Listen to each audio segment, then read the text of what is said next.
नमस्ते मेरे प्यारे छात्रों। मैं श्री अरबियोक्सर वीएन नायक शिक्षण संस्थान नासिक के ऑनलाइन अध्यापन कालांश में आपका तहे दिल से स्वागत करता हूं।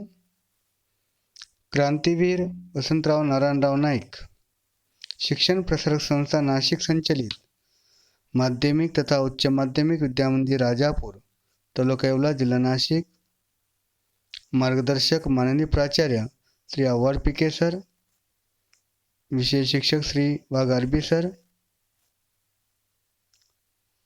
कक्षा 10वीं, विषय हिंदी लोक भारती, घटक पद्य, उपघटक भारत महिमा। तो चलिए छात्रों, आज हम पहली इकाई का पहला पाठ भारत महिमा इस कविता के भाग 2 के बारे में जानकारी प्राप्त करते हैं। हमारे देश से ही चीन को धर्म की दृष्टि मिली। भारत के महान सम्राट अशोक ने अपने अनुयायी अपनी पुत्री संघमित्रा, अपने पुत्र महेंद्र को बौद्ध धर्म के प्रचार प्रसार के लिए चीन, ब्रह्मा, श्रीलंका भेजा। ब्रह्मा तथा श्रीलंका के लोगों को बुद्ध धम्म संघ और पंचशील मतलब अहिंसा, अस्तेय, अपरिग्रह, सत्य, ब्रह्मचर्य के सिद्धांत मिले। इस प्रकार हमारे देश से ही ज्ञान और धर्म का प्रचार प्रसार किया गया। पिछले कालांश में हमने इसके बारे में जानकारी यहाँ तक जानकारी प्राप्त की थी। आगे आगे हम जो पंक्तियाँ हैं, आगे की पंक्तियाँ हैं, जो आगे की जो कविता है उसके बारे में जानकारी प्राप्त करते हैं। किसी का हमने छीना नहीं, किसी का हमने छीना नहीं, प्रकृति का रहा पालना यही। किसी का हमने छीना नहीं, प्रकृति का रहा पालना यही। हमारी जन्मभूमि थी यही, हमारी जन्मभूमि थी यही। कहीं से हम आए थे नहीं, कहीं से हम आए थे नहीं। इन पंक्तियों का शब्द संसार इस प्रकार है। छीनना मतलब जबरदस्ती से लेना, प्रकृति मतलब कुदरत, निसर्ग, जन्मभूमि यानी जननी। इन पंक्तियों का भावार्थ कुल इस प्रकार है। कवि जयशंकर प्रसाद जी कहते हैं कि हम भारतवासियों ने कभी किसी का राज्य या किसी की संपत्ति को छीनने का प्रयास नहीं किया, प्रयत्न नहीं किया। मतलब हमने स्वयं किसी पर हमला नहीं किया, लेकिन किसी ने जब हम पर आक्रमण किया तो हमने उसका मुंहतोड़ जवाब दिया है। जैसे आपको पता है कि पाकिस्तान हो या चीन हो, वो हम पर हमला करने की कोशिश करता है। कई बार पाकिस्तान ने हम पर हमला किया, लेकिन हमने स्वयं कभी उस पर हमला नहीं किया। जब उन्होंने आक्रमण किया, हमला किया हम पर, तो हमने उनका कड़ा मुकाबला किया, मुंहतोड़ जवाब भी दिया है। ये भारत का अतीत भी है और वर्तमान भी है। मतलब हमने भूतकाल में वही किया, अतीत में भी वही किया है और वर्तमान में भी हम वही करते हैं कि कभी किसी पर आक्रमण नहीं करते, लेकिन जब हम पर आक्रमण कोई करता है तो हम उसका मुंहतोड़ जवाब जरूर देते हैं। बच्चों, भारतवासियों ने कभी किसी का कुछ छीना नहीं है, जबरदस्ती से लिया नहीं है। यह भूमि प्राकृतिक संपदा से हमेशा संपन्न रही है। हमें कुदरत ने हर वस्तु मुक्त हस्त से प्रदान की है। मतलब हमारी इस प्रकृति में प्राकृतिक जो संपदा है बहुत विपुल मात्रा में उपलब्ध है। बच्चों, प्रकृति की हमारे देश पर सदा कृपा रही है। यहाँ के जंगल, फूल फूल, फल, हमेशा बहने वाली नदियाँ, झरने, गिरि शिखर, घाटियाँ, यहाँ की भूमि, संसाधनों से भरपूर जंगल, सब कुछ अनुपम है, अनोखा है। कवि कहते हैं कि हम कहीं और से नहीं आए हैं, मतलब दूसरे देशों से नहीं आए हैं, बाहर से नहीं आए हैं। हम विदेशियों के समान कहीं बाहर से नहीं आए हैं। ये भारत भूमि ही हमारी जननी है, जन्मभूमि है। हम यही के निवासी हैं, यही के रहने वाले हैं। हम इसी देश की संतानें हैं। ये देखो घाटियाँ यहाँ पर स्क्रीन पर दिखाने की कोशिश मैंने की है। यह झरने हैं, ये देखो बर्फीली चोटियाँ हैं, और यह सदा बहने वाली, सदा निर्बहने वाली जो नदियाँ हैं। देखो बहुत बड़ी नदी यहाँ पर मैंने दिखाने की कोशिश की है। जो हिमालय हैं, हिमालय से इनका उगम होता है, निर्माण होता है। सरस्वती नदी यहाँ पर देखो। आगे की पंक्तियों का भावार्थ हम देखते हैं, उनके बारे में जानकारी प्राप्त करते हैं। चरित्रे पूत भुजा में शक्ति, नम्रता रही सदा संपन्न, हृदय के गौरव में था गर्व, किसी को देख न सके विपन्न। चरित्रे पूत भुजा में शक्ति, नम्रता रही सदा संपन्न, हृदय के गौरव में था गर्व, किसी को देख न सके विपन्न। मतलब हमारे भारतवासियों के दिलों में हमेशा दूसरों के प्रति दया की भावना निर्माण हुई है। तो इन पंक्तियों का भावार्थ शब्द संसार इस प्रकार है।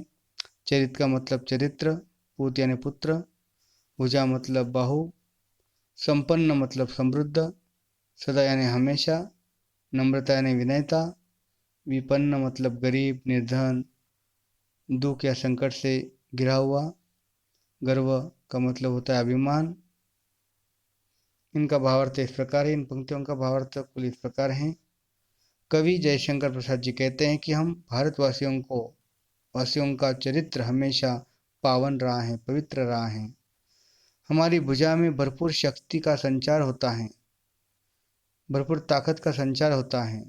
मतलब हमारी बाहों में बहुत ताकत है, लेकिन फिर भी यह हर भारतवासियों के हृदय में विनम्रता निवास करती है। मतलब एक तरफ ताकत है, शक्ति है, फिर भी हम शक्ति का कभी गर्व नहीं करते, अभिमान नहीं करते। और दूसरी तरफ भारतवासियों के हृदय में विनम्रता की भावना है, विनयता की भावना है।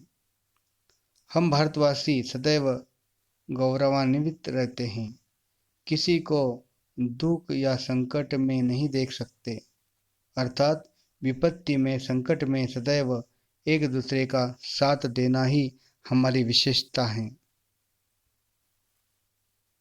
देखो यहाँ पर किस प्रकार से भारतवासी एक दूसरे को मदद करते हैं। जब कोई बाढ़ आती है, सैलाब आता है, तो उस समय किस प्रकार से यहाँ पर मदद की जा रही। देखो छोटे छोटे बच्चों को सुरक्षित स्थलों पर लेकर जा रहे हैं लोग, मतलब मदद कर रहे हैं। ये देखो यहाँ पर किस प्रकार से यहाँ पर मदद बांटने का काम किया जा रहा है। आप सबको पता है कि अब कोरोना का संकट हम सभी पर आ गया है, तो उस संकट में लोग किस प्रकार से एक दूसरे को मदद करते हैं। कवि कहते हैं कि हम भारतवासी शक्तिशाली हैं, विनम्र हैं, चरित्रवान हैं, उन्हें स्वयं पर, अपने देश पर गौरव रहता है, और वे किसी को भी दुखी नहीं देख सकते। दुखी व्यक्ति को हमेशा सहायता करते हैं। भारतीय लोग दीन दुखियों की सेवा करते हैं। इस प्रकार के गुण भारतीय लोगों में हैं। अगली पंक्तियां देखिए। हमारे संचय में था दान, हमारे संचय में था दान, अतिथि थे सदा हमारे देव, वचन में सत्य, हृदय में तेज, प्रतिज्ञा में रहती थी टेव। हमारे संचय में था दान, अतिथि थे सदा हमारे देव, वचन में सत्य, हृदय में तेज, प्रतिज्ञा में रहती थी टेव। इन पंक्तियों का शब्द संसार इस प्रकार है, शब्दार्थ इस प्रकार है। संचय होना मतलब संग्रह करना, संचय का मतलब संग्रह होता है, एकत्र होना। दान देना मतलब मदद करना, अतिथि मतलब मेहमान, देव मतलब भगवान ईश्वर, वचन मतलब वादा, प्रतिज्ञा, वचन का मतलब वादा, कसम, प्रतिज्ञा का मतलब संकल्प, दृढ़ निश्चय, टेव का मतलब होता है आदत या स्वभाव। इन पंक्तियों का भावार्थ इस प्रकार है। कवि कहते हैं कि संचय करना भारतवासियों की बड़ी खूबी थी। प्राचीन काल से भारतवासी संचय करते आए हैं। यह संचय वह जरूरतमंदों को दान देने के लिए किया करते थे। यह संचय वह जरूरतमंदों को दान देने के लिए करते थे। हमारे देश में अतिथियों को हमेशा देवता के समान माना जाता है, भगवान के समान माना जाता है। अतिथि मतलब मेहमान माना जाता है। भारत के लोग सच बोलना अपना धर्म मानते हैं। अपने वचन में सत्य रहते थे, मतलब जो वचन दिया उस पर अटल रहते थे, वो वचन पूरा करते थे। देखो, हमारे अतीत में बहुत सारे उदाहरण हैं, भूतकाल में बहुत सारे उदाहरण हैं, इतिहास में बहुत सारे उदाहरण हैं कि हमारे जो दधीचि ऋषि हैं उन्होंने अपनी अस्थियां दान की थी और उनके जरिए एक शस्त्र बनाया गया था, ब्रह्मास्त्र। तो उससे दानवों का संहार किया गया था। और दूसरा उदाहरण मैं आपको बताना चाहता हूँ कि दानशूर कर्ण जो है उसका उदाहरण आपके सम्मुख है। ये देखो, अब कोरोना की जो स्थिति उत्पन्न हुई है उनका मुकाबला करने के लिए किस प्रकार से पुलिस यंत्रणा काम कर रही है, किस प्रकार से लोगों को मदद कर रही है। हमारे हृदय में तेज था, मतलब इन पंक्तियों का अर्थ हम देखते हैं। हमारे हृदय में तेज था, गौरव था। हम सदा अपनी प्रतिज्ञा पर अटल रहते थे। प्राण जाए पर वचन न जाए, यही हमारा जीवन मूल्य रहा है, ये हमारा सिद्धांत रहा है। देखो, प्रभु रामचंद्र सीता मैया की तस्वीरें मैंने यहाँ पर दिखाने की कोशिश की है कि रघुकुल अरित सदा चली आई, प्राण जाए पर वचन न जाए। इस प्रकार से प्रभु रामचंद्र एक वचनी थे, एक बानी थे। अगली पंक्तियां देखिए। वही है रक्त, वही है देश, वही सांस है वैसा ज्ञान। वही है रक्त, वही है देश, वही सांस है वैसा ज्ञान। वही है शांति, वही है शक्ति, वही हम दिव्य आर्य संतान। वही है शांति, वही है शक्ति, वही हम दिव्य आर्य संतान। इन पंक्तियों का शब्द संसार इस प्रकार है। रक्त का मतलब होता है खून, लहू। साहस मतलब हिम्मत, धीरज। ज्ञान मतलब विद्या। दिव्य मतलब अलौकिक, तेज से भरा हुआ, तेजस्वी। संतान मतलब बाल बच्चे। इन पंक्तियों का भावार्थ इस प्रकार है। कवि जयशंकर प्रसाद जी कह रहे हैं कि आज भी हम भारतवासियों की धमनियों में उन्हीं पूर्वजों का खून, रक्त बह रहा है। आज भी हमारा देश वैसा ही है जैसा प्राचीन काल में था, जैसा मध्ययुगीन काल में था। आज भी भारतीयों में बसा हुआ वैसा ही साहस है जैसा प्राचीन काल में, मध्ययुगीन काल में था। आज भी भारतीयों में वैसा ही साहस है। भारतीय ज्ञान के क्षेत्र में सबसे आगे हैं, क्योंकि ज्ञान की शुरुआत, ज्ञान का उदय ही भारत में हुआ है।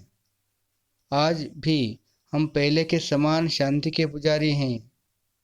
देशवासियों में पहले जैसी शक्ति है, क्योंकि हम उन्हीं आर्यों की संतानें हैं। तो भारतवासी अपने ज्ञान के बल पर उन्होंने चांद पर भी पैर रखा है।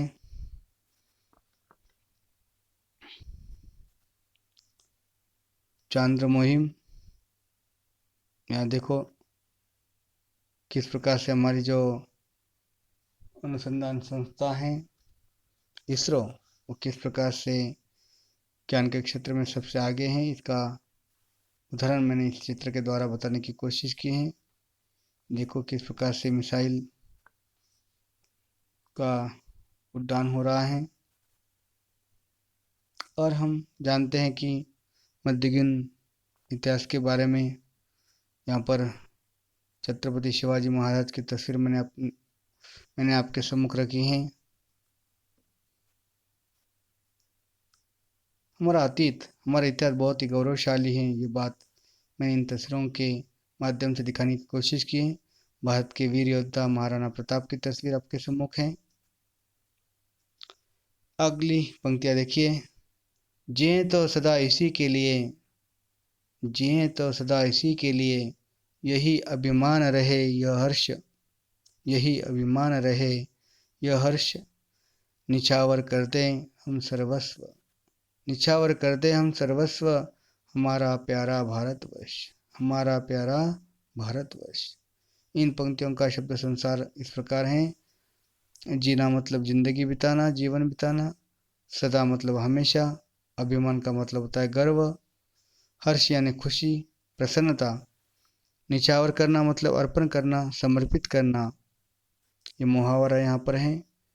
इन मुहावरों का आप वाक्य में प्रयोग कर सकते हैं कि जैसे देखो, निछावर करने का अर्थ आगे लिखो, अर्पण करना, समर्पित करना, और उसके नीचे वाक्य में प्रयोग ऐसा लिखकर उस मुहावरे का वाक्य में प्रयोग करो। जैसे मैं आपको बताता हूँ कि भारत के वीर जवानों ने अपना सर्वस्व निछावर कर दिया,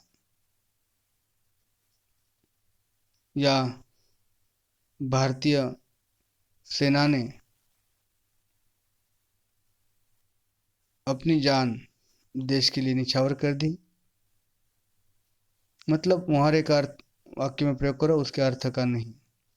सर्वस्व मतलब सब कुछ, सब कुछ यानी तन मन धन सब कुछ। प्यारा मतलब अच्छा। भारतवर्ष यानी भारत देश। इनका भावार्थ इस प्रकार है।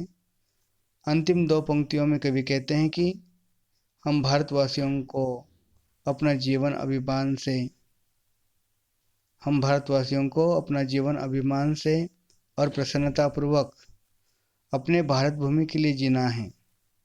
यदि कभी आवश्यकता पड़े, जरूरत पड़े, तो भारत भूमि के लिए अपना सर्वस्व मतलब सब कुछ निछावर करने के लिए, समर्पित करने के लिए, त्यागने के लिए, अर्पित करने के लिए हमेशा तैयार रहना चाहिए, या हमें हमेशा तैयार रहना है।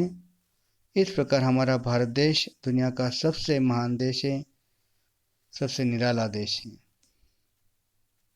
तो बच्चों, इस प्रकार से देखो, हमारे भारतीय सेना के जवान किस प्रकार अपने देश के लिए अपनी जान निछावर कर देते हैं, अपनी जान समर्पित कर देते हैं।